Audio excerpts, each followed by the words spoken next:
Ang kwentong ito ay hango sa totoong buhay. Karanasan ito ni Manay Berta. Taong 1977, Tarlac.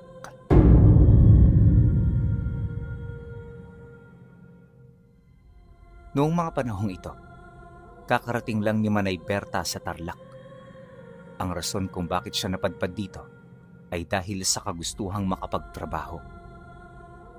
Kaso lang hindi siya binayaan ng magandang edukasyon, dulot ng gera at kahirapan. At bilang isang mangmang pagdating sa karunungan ng paaralan, napakahirap para sa kanya na makahanap ng trabaho sa kanilang lugar. Ito rin ang rason kung bakit lumuwas siya at nagpakasakali. Kung di nyo kasi naitatanong, sa lugar nila noon, 5 taon siyang nagtrabaho bilang katulong at taga-alaga ng bata. Hindi naging maganda ang pakikitungo ng mga amo niya sa kanya, kaya kalaunan, nang makapag-ipon na siya, nagdesisyon siyang umalis. Nasa edad 30 anyos pa lang siya noong mga taong ito, kaya kahit papaano, pwede pang mangibang lugar para magtrabaho. Wala rin siyang pamilyang naiwan sa lugar nila sa Leyte, maliban na lang sa kanyang mga magulang na umaasa ang kabuhayan sa pagsasaka. Hindi ito humiling sa kanya ng kahit na ano, pero syempre bilang anak, tungkulin niya ang magbalik ng utang na loob sa kahit na anong paraan na alam niya, lalong-lalo na sa kanyang ama. Lingid sa kaalaman ng marami, kahit buhay ang tatay niya, meron na itong ipinamana sa kanya. At ito ang isang aral na hindi makikita sa anumang libro. Simula pagkabata, hindi na naging normal ang buhay ni Manay Berta. Siya lang kasi ang kaisa-isahang anak na babae, kaya ang aral na taglay ng kanyang ama ay sa kanya na ipasa. Sa edad niyang 2 anyos, tinuruan siya nito ng mga pamamaraan sa pagdarasal, paggawa ng ritual, at pagsambit ng mga buhay na salita sa pamamagitan ng pandama. Tama kayo nang narinig, hindi niya ito sinasambit ng bibig niya, kundi pinapakiramdaman niya ito sa puso niya. At ang resulta, isang katakot-takot na abilidad. Hindi nagmula sa pangungulam o anumang uri ng tipikal na karunungan ng kaliwa ang kanyang kapangyarihan. Ito ay nagmumula sa pagpapaamo, pamamahala, at pananakop sa mga nilalang ng kaliwa na unang beses pa lang niyang makita. Gamit ang kanyang libreta, kaya niyang lasunin ang isip ng kahit na sino, gabunan man ito o isang dalubhasang manlalason. Sa ilalim ng kanyang dasal, walang kahit na sino ang may kakayahang tumakas o tumanggi sa kanyang nais. Kaya naman sa katagalan, nang mapaghusayan niya ang karunungan nito, ang takot ay hindi namuo sa kanyang puso. Babae si Manay Berta, pero walang katulad ang lakas at tapang niya. At dahil dito, kung kaya't ni minsan hindi siya nagkagusto sa kahit na sino. Iisang tao lang din ang kanyang iniidolo, at yun ay walang iba kundi ang tatay niya. Dagdag pa niya na, kaparte ng kanyang pag-alis ay ang plano na maghagilap ng mga bagong nilalang na aalipinin niya. Gagamitin niya ang mga ito para protektahan ng kanyang pamilya sa probinsya. Isa yon sa mga mahalagang misyon niya noon, kaya siya lumuwas ng bayan. Ngunit pagdating niya sa Tarlac, isang simpleng trabaho ang sumalubong sa kanya. Naging tendera siya sa merkado kung saan araw-araw punong-puno ng tao. At dahil dito, kung kaya't naging hitik siya sa trabaho. At paunti-unti, ang aral na ibinigay ng kanyang ama ay dahan-dahan na niyang naisasantabi. Hindi niya ito kagustuhan, ngunit alang-alang sa kanyang trabaho, kinakailangan niya itong gawin.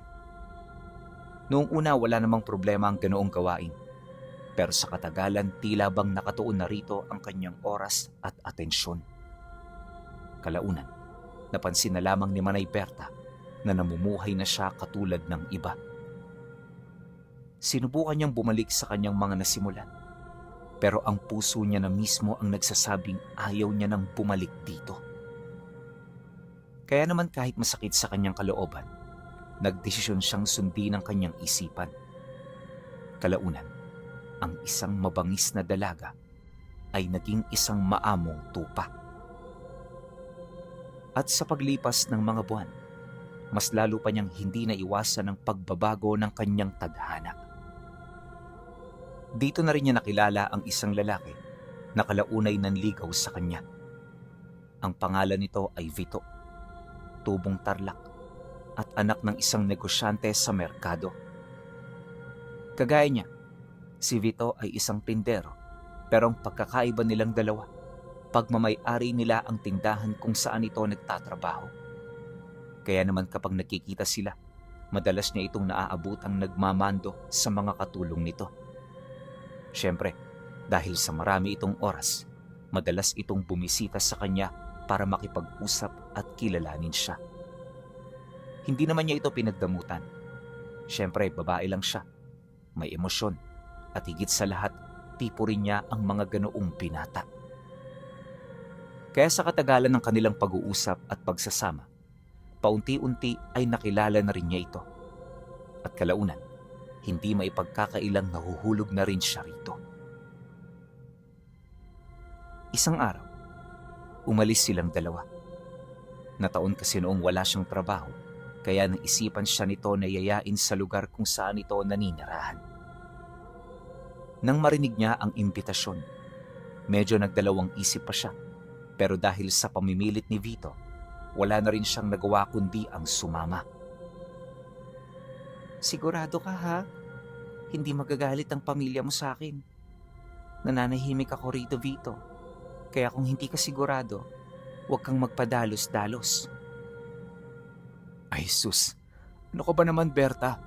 Akong bahala. Basta sumunod ka lang. Pangako, mabait ang pamilya ko. Magugustuhan mo sila. Nang marinig niya ang sagot nito, hindi na siya umimik. Di kasi siya ang tipo ng tao na kaagad na nang huhusga, lalo na kung hindi pa niya yun kilala at nakikita.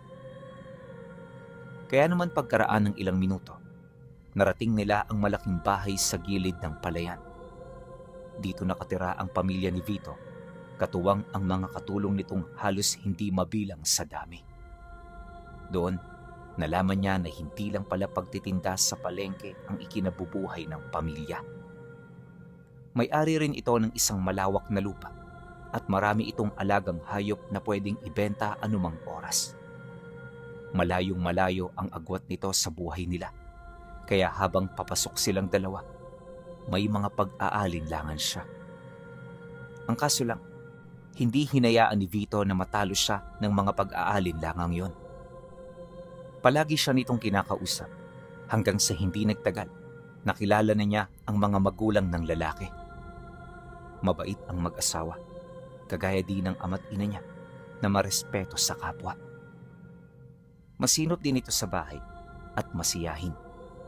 Yun bang parang wala itong problema? Kaya naman nang mapansin niya ito, lahat ng takot at pag-aatubili niya biglang nawala. Kalaunan, pagtungtong ng hapon, sa tahanang yun na siya pinatulog. Lahat ng pangangailangan niya ibinigay sa kanya. Ultimo ang iilang salapi na sapat na para kitain niya ng ilang araw. Hindi pa sana niya ito tatanggapin, pero sinabi ni Vito sa kanya na ang perang yon ay ipapadala niya sa kanyang pamilya. Kaya kahit nahihiya, hindi siya nagdalawang isip na ito ay kunin.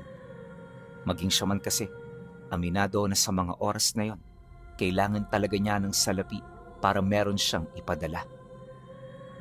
Kamakailan lang, nagpadala ng liham ang kanyang kapatid patungkol sa lumalalang kalagayan ng kanilang ina. Nang malaman niya ito, mas lalo pa niyang pinag-igihan ang kanyang trabaho.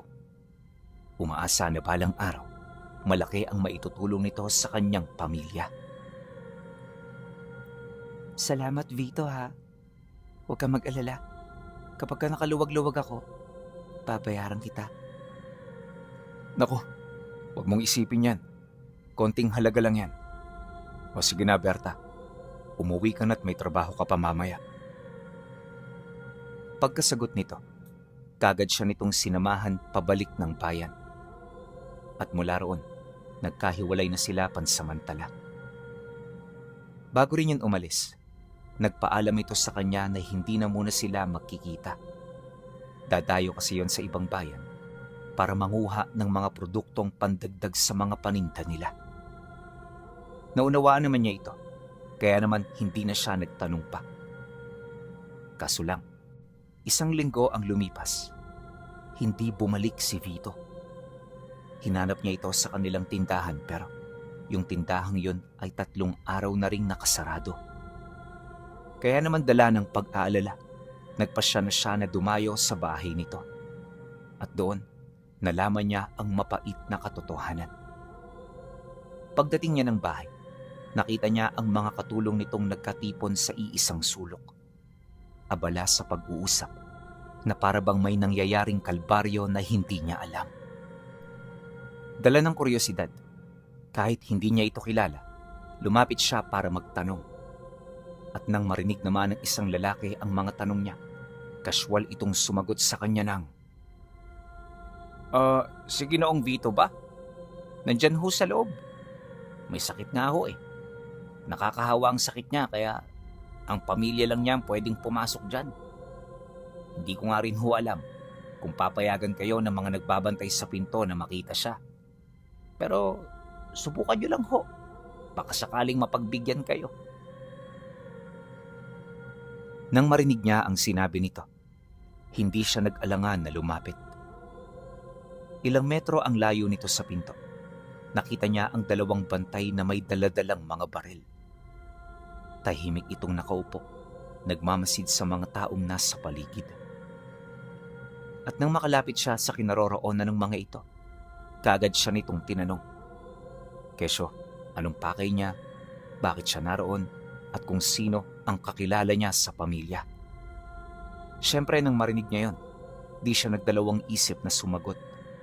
Inilahad niya ang lahat hanggang sa may tinawag na ito sa loob. Ang tatay ni Vito ang nakarinig ng tawag ng gwardya, kaya ito na rin ang lumabas. At nung makita siya nito, hindi yun nagdalawang isip na siya ay papasukin. Sa kanilang paglalakad sa loob ng bahay, isinalaysay nito sa kanya ang mga nangyari. Pagpasensyahan mo na iha kung hindi namin ito naipaalam sa iyo. Biglaan ang insidente at maging kami, hindi namin ito inaasahan. Nung umalis ang anak ko, marami siyang ginawa sa bayan na hindi ko alam. Akala ko nasa maayos siyang lagay dahil may mga kasama siyang tauhan namin. Pero hindi pala. Pagkaraan ng 2 araw ng pag-alis niya, bumalik ang tauhan ko na kasama niya. At ito ang nagsabi sa amin tungkol sa mga nilalang na umatake sa kanila habang nasa kasagsagan sila ng pahinga sa aming bahay doon. Isa lang ang sigurado ng tauhan ko. Hindi mga tao ang pumasok sa bahay. Ano man ito, may kabangisan itong taglay at hindi pangkaraniwan sa mata ng ordinaryong tao. Pinag-aaralan na namin ang tungkol sa kanila. Kaso lang wala kaming makitang mga senyales na maaaring makapagbigay ng linaw sa nangyaring insidente. Kaya sa ngayon, ang dasal ng aming pamilya ay para sa kaligtasan niya. Nang marinig ito ni Manay Berta, hindi siya kagad nakasagot. Maraming sumagi noon sa isipan niya na halos maging siya man, hindi kayang mabigyan ng linaw. Kaya naman ang ginawa niya, nagtanong pa siya ng nagtanong para sa karagdagang kalinawang hinahanap niya. Ang kaso lang wala nang naibigay sa kanya ang ama nito hanggang sa makarating sila sa silid kung saan naroon si Vito. Pagbukas nito ng pinto, kaagad niyang nakita ang 7 manggagamot na umaalalay sa kaibigan niya. Lahat yon may mga takip sa mukha, tapos yung iba nakatalukbong pa. Napakakapal na rin ang usok sa loob ng silid, dulot ng mga kamangyan na kanina pa nitong sinusunog. Hindi naging maganda ang lagay niya nang malanghap niya ang mga usok na yon, pero kahit papaano tumuloy pa rin siya. At nang makarating na siya sa harapan nito, nakita niya si Vito na natutulog. Walang malay, mahina ang pulso. May benda ito sa katawan at kapansin-pansin ng mga kawayang kadikit ng kanyang braso at tuhod. Yun bang parang may matinding bali ito sa parting yon? Awang-awaman, hindi siya nagpakita ng panghihina. Makailang beses niya pang tinawag ang pangalan nito, ngunit sa kasamaang palad wala itong naging sagot. Kalaunan, ang kanyang hinagpis ay naging inspirasyon para matulungan ang kaibigan niya. Alam ng ama nito na isa lang siyang ordinaryo at disenteng babae, kaya habang sinusuri niya ito, di siya nagpakita ng kakaibang mga pagkilos. Kalmado lang, pero ang diwa at titig ay nakatingin sa lahat ng dako. Ilang oras niya rin yung palihim na pinagmasdan, hanggang sa dito niya napansin ang itim na balat sa loob ng tenga nito. May malaking bukol din yun doon, na pawang siya lamang ang nakakita. Dala ng kuryosidad, pasimple niya itong hinawakan at nang mapansin niyang masyado na itong malambot, di siya nagdalawang isip na ito ay pisakin. Paghiwa ng balat, laking gulat na lamang ng mga albularyo nang umalingasaw ang kakaibang amoy sa loob ng kwarto. Lahat nagsilabasan, maliban sa kanya. Kalaunan ng humupa na ito, bumalik ang mga manggagamot at dito siya nito nakita na hawak-hawak na ang ulo ni Vito. Inilapat niya ito sa kanyang palad habang pahikbing umiiyak. Sa unang tingin wala namang kakaiba sa ginagawa niya. Pero paglapit ng mga manggagamot, nakita nito ang katawan ni Vito na maputlang maputla na. Wala ng pulso at higit sa lahat wala ng hininga. Sa parte ng kanyang tenga, nagtumpok ang mga itim na anay. Hindi yun mabilang sa sobrang dami, na parabang dito na yon namugaran. Kahit ang ama ng binata, nagulat sa mga nadatna nila. Pilit siya nitong tinanong kung ano ang mga bagay na yon, pero hindi siya makapagsalita. Basta ang sinabi niya, parte ito ng karunungan ng bumiktima sa taong mahalaga para sa kanya. Ano man ang rason nito, hindi niya kailangan pang malaman dahil ang gusto niyang mangyari, mapagbayad ang lahat ng may gawa at nagkasala. Nang marinig ito ng mga manggagamot, kagad siya nitong pinasamahan papalabas. Doon, pinakalma siya ng ama ng kaibigan niya habang kinakausap para naman kahit papaano maibsa ng pagdadalamhati na kanyang nararamdaman. Inaasahan ko nang mangyayari ito, Berta. Pero hindi ko inaasahan na ngayon na ang araw na yon. Nakakalungkot talaga. Pero masaya na rin ako dahil kahit papaano malaya na siya at nakakapagpahinga na. Maraming salamat sa iyo. Ikaw ang rason kung bakit siya nakapagpahinga. Nang marinig niya ang sinabi nito, hindi siya umimik. Sa halip ang ginawa niya, tinitigan lang niya ang matanda na parabang may binabalak siyang gawin. Maya-maya pa, nang magkaroon na siya ng lakas ng loob, inilahad niya rito na hindi matatahimik ang kaluluwa ng kaibigan niya kung hindi niya ito mabibigyan ng hustisya. May kutob din siya na inalipin ng mga nilalang ang kaluluwa nito at kailangan niya itong maisalba. Nagtataka man sa kanyang mga sinasabi, hindi siya nito pinagdudahan. At sa halip na pagtawanan, nagtanong ito ng mga bagay na may kaugnayan sa kanyang binabalak. Kesyo, paano niya ito gagawin? Paano niya ito nasisiguro? At paano niya ito nalaman? 3 tanong na nangangailangan ng sagot bilang kumpirmasyon.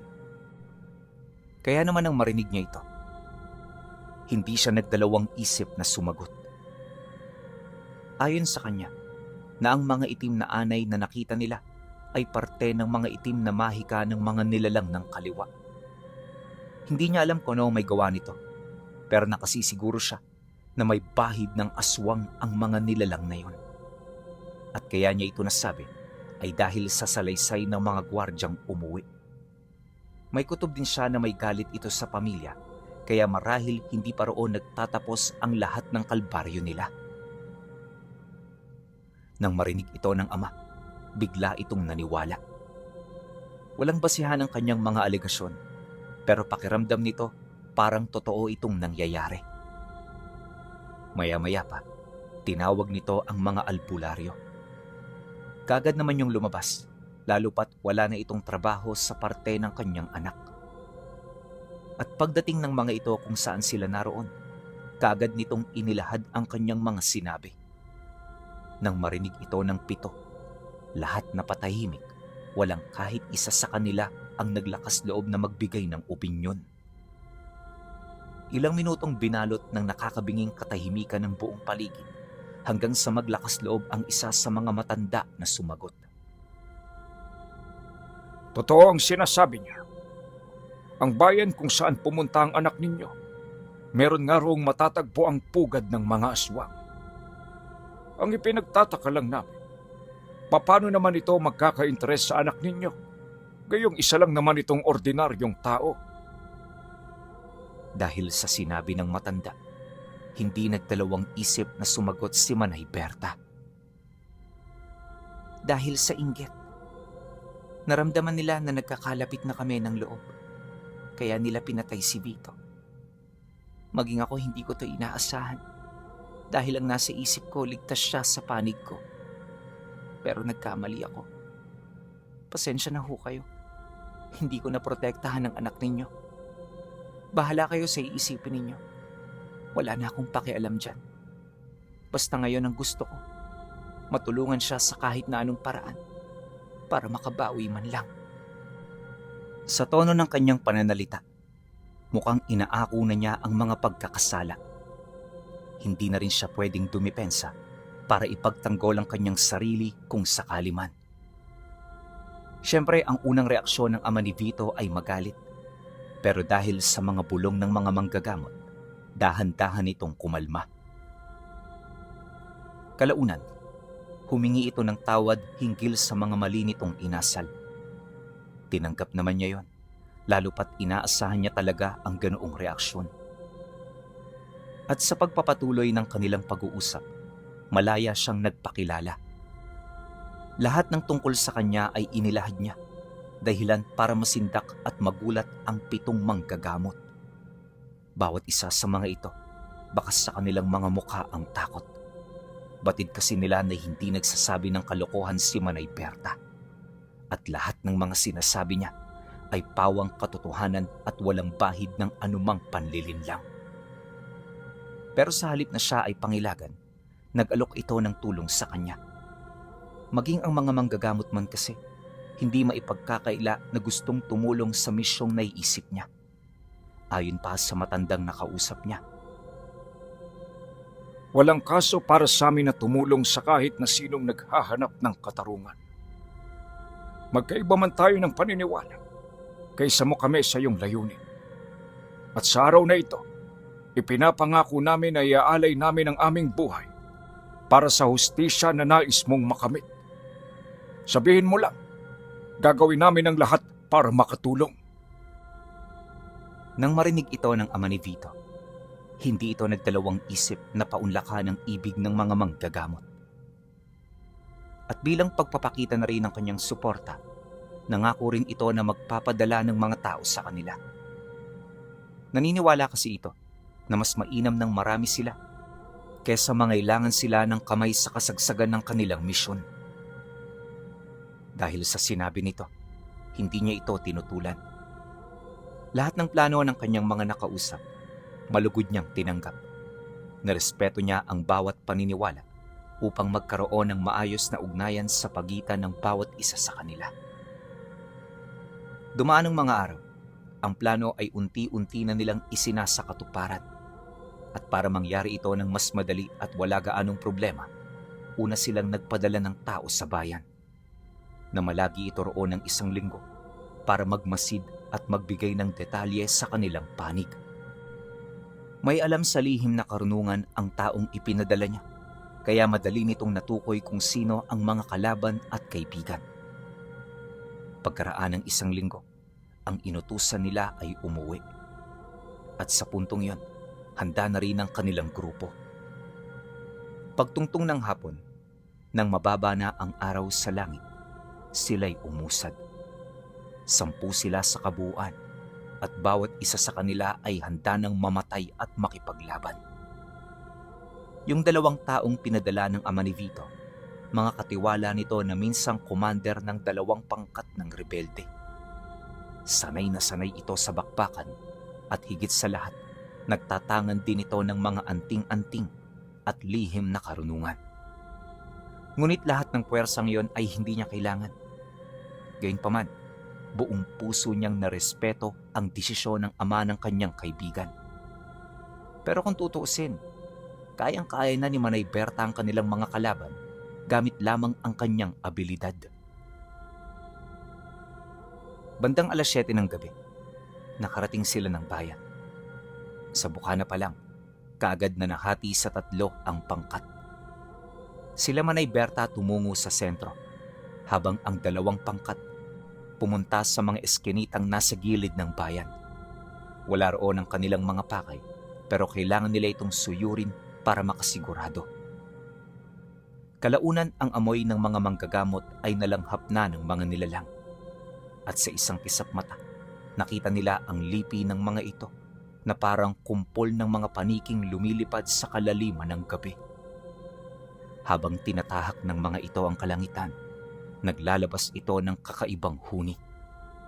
Huni na tila nagbibigay babala sa kanilang lahat. Subalit, imbis na pagtuunan nito ng kanilang pansin, nagpatuloy lang sila sa pag-usad. Maya-maya pa, ang matandang manggagamot na kasama niya ay nakakita na ng mga aswang na papabulusok. Berta, hindi ba tayo sisilong? Mga mandaragit ang mga yan. Kung hindi tayo kikilos ngayon, baka kung ano pa ang mangyari sa atin. Kayo na lang ho ang sumilong. Mananatili lang ako rito. Magtiwala kayo. Nasa katinoan pa ako. Nagdududa man, hindi na nagdalawang isip na sumunod ang matanda. Pagtago nito sa bubong ng isang bahay na malapit sa kanila, nakita ng mga ito si Manay Berta na nananatiling nakatayo sa gitna ng daan. Wala itong ibang ginawa kundi pagmasdan ng paglapit ng mga nilalang. Kalaunan, nang ilang metro na lang ang layo ng mga ito, bigla itong lumapag sa halip na dagitin siya. At sa hindi malamang dahilan, lahat ng mga mandaragit ay nagbigay ng papugay at respeto sa kanya. Isa-isa itong nagsiluhod sa kanyang harapan, nagnanangis at humihingi ng tawad. Nang masipat ito ng matandang manggagamot, halos hindi nito mawari ang kanyang mga isasagot. Sa punto kasing yun, labis na itong naguguluhan sa kanyang mga nasisilayan. Hindi ito makapaniwala sa ganoong pangyayari, lalo pat alam nito na ang mga mandaragit ay likas na mabangis at halang ang kaluluwa sa kanilang mga kalaban. Hindi nagtagal, ang pangyayaring yon ay naging normal na sa kanilang paningin. Dito rin napagtanto ng manggagamot na nagawang mapaamo ni Manay Berta ang mga ito. At ang nakakagulat pa sa lahat, ang mismong pinakagabunan ng mandaragit ay nakaluhod din. Nakaluhod habang umiiyak. Kaya kahit natatakot, napilitan itong lumabas sa kanilang pinagtataguan. At pagdating nila sa kinaroroonan nito, nakita nila ang mga nilalang na may iisang tingin. Yun bang, kahit hindi ito magsalita, masasabing may isang individual na kumokontrol sa kanila. Paano mo nagagawa ang bagay na ito, Berta? Ultimo ang gabunan na paluhod mo. Sino ka bang talaga? Nang marinig ito ni Manay Berta, hindi na ito nagsalita. Bagkus ang ginawa niya, kaswal na maglakad hanggang sa makarating sila sa parte ng bayan kung saan namumugaran ang mga nilalang at ang iba pa nitong gabunan. Doon, kagad niyang pinakalat ang mga mandaragit kasabay ng utos niya na paslangin ang lahat ng kalahi nitong makikita nila. At sa isang iglap, sumunod sa kanya ang gabunan at mabilis itong lumipad hanggang sa makita na nito ang kanilang mga kauri at kadugo. At kagaya ng utos, Pinagpapaslang nila ito ng walang nararamdamang kahit na ano. Sa loob ng kalahating oras, nanatili ang paglalaban sa pagitan ng mga magkakadugong aswang. Habang abala ang mga ito, silang tatlo naman ay nagpatuloy sa paglalakad hanggang sa makarating sila sa isang kubo kung saan naroon ang isa pang namumunong gabunan. Kasama nito ang kanyang mga pinagkakatiwalaang tao na parabang hinihintay sila ng mga ito. Nang masipat ito ni Manay Berta, kaswal siyang lumapit habang binibigkas sa puso niya ang mga buhay na salita. At sa isang kisap mata, ang mga pinagkakatiwalaan nitong tao ay tumalikod sa kanya. Isa-isa nitong sinugod ang gabunan hanggang sa lumaganap ang salot sa loob ng bahay. Lahat ng mga pinagkakatiwalaan nitong nilalang ay mga naging mortal nitong kaaway na pilit na nagtutulong-tulong para matalo ito. Kalaunan, sa dami ng mga mandirigmang aswang na naroon, wala na ring nagawa ang gabunan. Nang magapos na ito ng mga inalipin ni Manay Berta, kaswal siyang naglakad papalapit habang nakatingin sa isang lumang banga na may bitak na. Kagad niya itong kinuha, binuksan, at mula sa loob nito, lumabas ang isang puting usok. Ito ang kaluluwa ni Vito. Nung mapalaya niya ang usok, dahan-dahan siyang tumalikod sa gabunang hindi mapatahimik. At sa kumpas ng kanyang kanang kamay, pinugutan niyo ng mga mandirigmang aswang. Bago rin sila lumabas ng bahay, binigyan niya ito ng huling utos.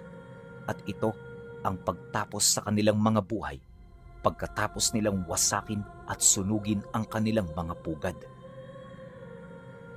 Nang mailahad niya ang kautusan, kagad namang sumang-ayon ang mga nilalang. At pagkaraan ng ilang oras, mula sa malayong parte ng ilang, nakita nila ang malaking apoy na sumiklab sa gitna ng bayan. Matapos nila itong masilayan, kagad silang umuwi para ipagbigay alam ang mga nangyari. Nung makumpirma ito ng ama ni Vito, binigyan siya nito ng malaking halaga ng pera. Ito ang ginamit ni Manay Berta para umuwi at para makapagbagong buhay kasama ang pamilya niya. Magmula noon, hindi na siya bumalik ng Tarlac. Sapat na kasi ang salaping nakuha niya para makabuo ng sarili niyang negosyo. At sa loob ng mahabang panahon, ito ang bumuhay sa kanilang pamilya. Ngunit kahit matagal na ang nakakaraan, kailanmay hindi siya makakalimutan ng pamilya ni Vito. Lalong-lalo na yung manggagamot na nagpakalat ng kanyang kwento patungkol sa milagro at kakaiba nitong nakita na pagluhod ng gabunan at mandaragit kay Manay Berta.